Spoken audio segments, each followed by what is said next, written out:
pertama adalah untuk memilah hal ini, maka harus dipisahkan terlebih dahulu. Ini proses hukum yang berjalan.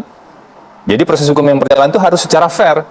Bagaimana menentukan proses hukum itu secara fair?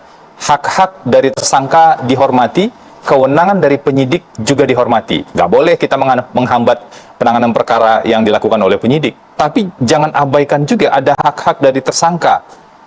Kalau memang hak tersangka sudah tidak diperhatikan, kenapa tidak langsung dihukum saja? Hukum saja misalnya seumur hidup, hukum saja hukuman mati, hukum saja langsung seberat-beratnya. Makanya proses hukum itu perlu proses penyidikan, ada investigasi, kemudian diuji pada proses persidangan. Di sini kita bisa menyaring. Kalau di kampung saya itu bisa disaring mana atah, mana bareh begitu ya. Jadi bisa betul-betul disaring mana yang sebenarnya adalah persoalan hukum tindak pidana korupsi yang harus dipertanggungjawabkan oleh seseorang, mana yang sebenarnya lebih ke asumsi, isu politik atau isu-isu saja yang dicampur adukan sedemikian rupa. Ini tugas yang tidak mudah. Karenanya ada 3 unsur penting dalam proses nanti. Ada hakim yang memutuskan, ada jaksa penuntut umum nanti yang akan mendakwa, mengatakan terdakwa melakukan ini segala macam, membuktikan. Ada yang namanya penasihat hukum.